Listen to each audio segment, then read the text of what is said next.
Well, analysing the week gone by, hello and welcome to your trades the week ahead. And what a week it has been. Knocking on 8,500, a nice smart rally coming in. And yes, officially, we kick-started the earnings as well with a big dampener from Infy on Friday. Yeah, so it kind of put paid to any kind of steady quarter that maybe TCS would have liked to paint for the IT industry. So Infy disappointment coming in. But banks are holding out and hopefully they do that next week as well. Yeah, hopefully. But Nifty managed to put on a nice gain of about 2.6%. The small caps, though, they had a bit of a chop and churn. So on net basis, the Nifty small cap index is closed in flat. Mid caps more than made up for that. A nice 2% rally coming in there. And sectorally, the week belonged to metals. An 8.5% surge for the BSE metal index. Banks came on very strongly, like Neeraj highlighted. Nice 5.5% move coming in there as well. Autos, PSUs, cap goods, oil and gas, as well as consumer durables and real estate, they were all big gainers in trade. The one I saw which really stuck out like a sore thumb was definitely IT. Part of the reason was Friday, wherein the Infy disappointment really rubbed off on the other IT majors as well. So on a net basis, IT has lost about 3.6% in trade. The gainers then from within the Nifty, Tata Steel, ICICI Bank, gains of 17%, and Tata Steel alone almost 10%, and ICICI Bank. Idea as well sprung up quite a fair bit. Hindalco, Maruti, Bharti, they were all big winners. Infy, a crackdown of 7.5% on a net basis. And Friday, you saw intraday cuts of almost 10% in the stock. After that, guidance cut from the management. Aurobindo Pharma, Tata Power, etc. were also some of the losers which ebbed off. But quite a few gainers from the mid caps. Yeah, there were stocks which did very, very well for themselves. A lot of unknown names which came out with news or numbers. So, for example, Vimta Labs. You know, we had the management. You think what it is all about. The management came in. They spoke about some aggressive growth targets for the next 2-3 years. And you look at what the stock has done this week, 23%. Then there was a pre-call all about the speed arresters. And I think this week was fabulous for that stock. So really good going. Somehow all the plywood companies got into action latter half of the week, of course. But they did very well. So Century Ply, Green Ply, etc. had a fairly decent outcome as well. Good going there. And it was a bit of a mixed bag for the commodity names. So while steel companies, etc. did well, and you know, a lot of these smaller steel companies, Bajaj Steel, Uttamgarh, etc. would have done okay.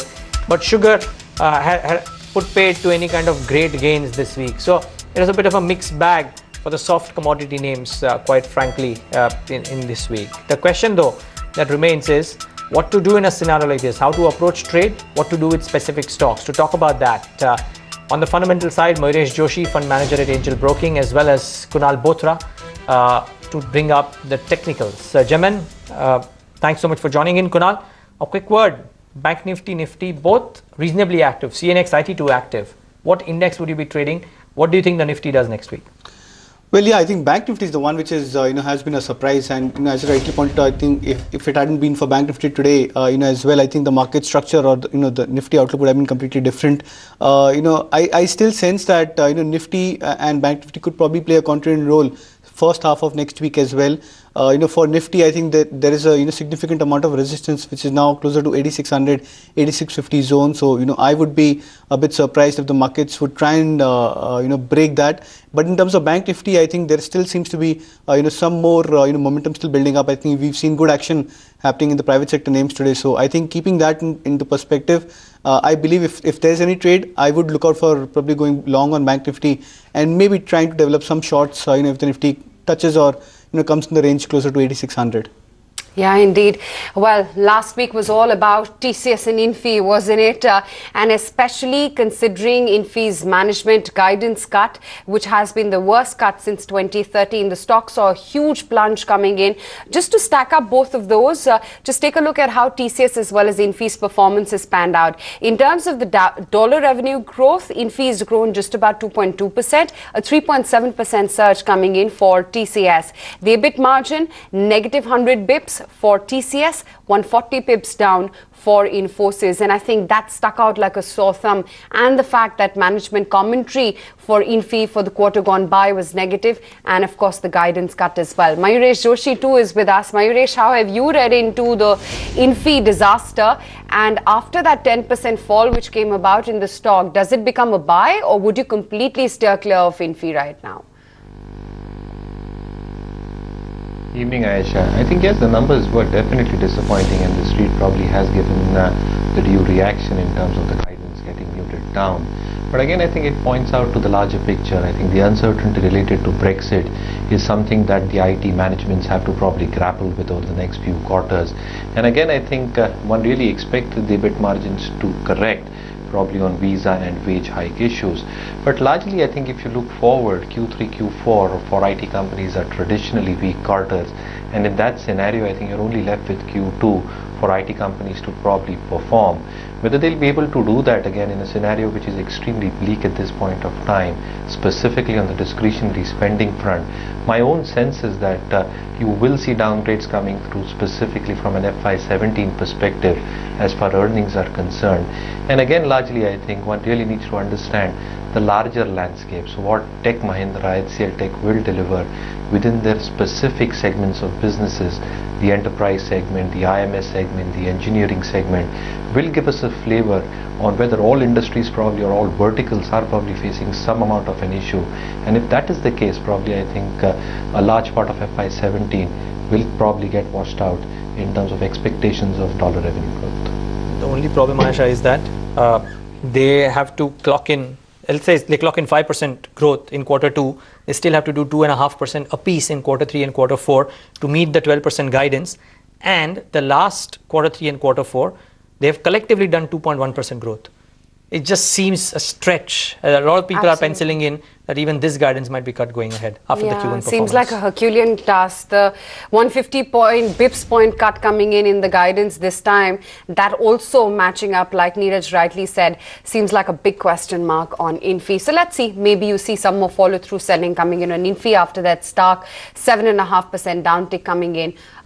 They speak alone. But all eyes on Reliance as well, where after 5 straight solid quarters, Reliance's performance in the first quarter is expected to moderate. Let's bring on board Ajay then to highlight what else to expect from Reliance this time. Ajay? Well, that's correct. This time round, after several quarters, the expectations are running extremely low as far as Reliance Industries are concerned. This is because the gross refining margins have been coming off. Though Reliance Industries usually manages much better refining margins than the industry, the pressure overall was seen in Singapore refining margins. So this time round, we are talking about $9.5 kind of refining margin, which is almost $1 lower than what they actually clocked last time round. Apart from that, if you look at the profitability, it will either remain flat or mild growth. So we are penciling in just about 2% growth as far as profitability is concerned. So around 6,500 crore is what we are talking about. That's the bad news. But the good news is that the petchem end of the business is doing extremely well. In fact, to what extent is it able to make up for whatever softness is refining seeing is something to watch out for. So petchem end of the business is doing extremely well. Throughput may have some amount of pressure this time around according to analysts. Apart from that, RelGeo has already seen the soft launch. People have started sampling RelGeo. So what kind of initial numbers have started trickling in and what's the outlook on numbers? That is something which the analyst community is watching out for from the management when they talk to the analyst after the results. Okay, what else is in focus, of course, is what happened to the broader end of the spectrum. Remember, I think banks too played a large part in how the market moved around this time. Actually, Kunal, let me just first quickly come to you on that. HDFC Bank just about 5% away from becoming the second most valuable company. IndusInd Bank didn't have a bad Friday. Yes Bank has been blazing the trail. Any private bank that catches your eye? Well, yes, I think IndusInd Bank and Kotak Bank. I think these are two banks which I believe still hold very good potential in terms of charts. I think IndusInd Bank, even post that result, I think it's shaping up pretty well. I think 11:30 approximately is where the stock is finding some good pivot points. So I would be looking at IndusInd Bank and Kotak Bank, which is showing some very good strength from short-term charts. So I think at least I think 800, 805 is what I look at from a very short-term perspective on Kotak Bank as a target. Okay, let's go across to Awan now to get a sense of what the top mid-cap movers or newsmakers were all of this week. Awan. Well, let's start off then with Cadila, which was a newsmaker this week as it launched the Ascosol drug as an authorized generic rather than as an ANDA from the 1st of August 2016. The market for this could be close to $350 to $450 million. Now, Credit Suisse said that the profitability of the authorized generic is 1/5 of its own launch. Citi went ahead and upgraded the stock to buy from neutral, raising the target price to 440 from 360, saying that some of the US compliance woes appear to be drawing to a close and could lead to strong growth. Next up, NBCC was in focus. Yes, it did have the stake sale news which kept the stock under pressure, but then Citi came out with a report initiating coverage with a buy and a target at 300, saying that the company has large market opportunities. It has cost plus contracts which could bode well for order inflows in the future. Combination of competitive advantage makes it stand out with solid financials, and that their asset-light service-oriented business will lead to strong revenues as well. There was JP Morgan which put out a report on Titan, maintaining an overweight, raising the target to 425, saying that it has made significant investments toward product innovation and distribution and is well placed to benefit from the likely increase in the consumer discretionary spend. There was also the news that they will be buying stake in CaratLane, 62% for a sum of 357 odd crore rupees, and that kept Titan in news this week. Yeah, indeed. That was the flavor from within the mid-caps. Mayuresh, what's looking good to you from within the mid-cap space? Anything that you would look out for in particular over this earnings season? Largely, Aisha, my own sense is that the consumer durable space should do relatively better, whether that be consumer staples or a few of the FMCG companies. Now, I think the argument against them is that valuations probably are at a premium compared to their own sector analysis, as well as the premium to the Sensex and the Nifty. But again, I think we're just at the cusp of seeing great volume growth come through, and again, I think good monsoons along with pay commission recommendations is going to abet volume growth in a significant manner, and that probably will offset a lot of the input cost inflation that one probably perceives over the next few quarters. So again, I think if you go within the consumer durable space, I think you've got a lot of paint companies, you've got specific FMCG companies, in my opinion, should do well. A few of the two-wheeler stocks probably might have some muted results in Q1, Q2, but again, largely over the second half, my own sense is that you would see volume growth pick up, and again, I think the realization should start improving thereafter. So sectorally, I think a few stocks within these sectors should really do well over the next 1.5 to 2 years. Okay, on that note, let's take a very quick break. When we come back, the big cues from Capital. Remember, next week, the monsoon session of Parliament as well kicks in, so highlight that and what to expect from there.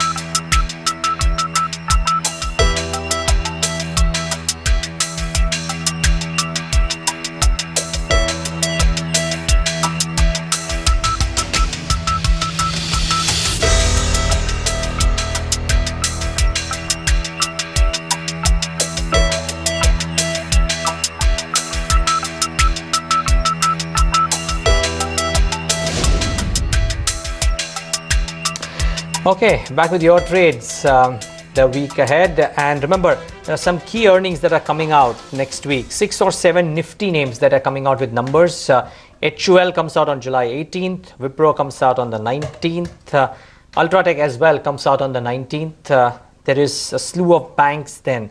HDFC Bank, Kotak Bank on the 21st, Axis Bank on the 22nd, and in between an ITC.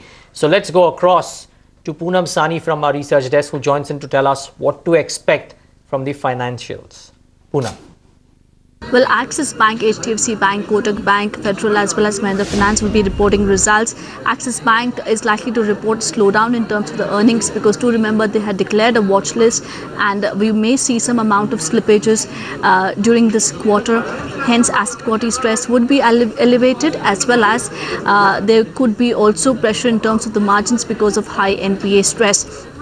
In terms of HDFC Bank, again, another quarter of 20 to 22% growth in terms of profits, margins and asset quality will remain stable.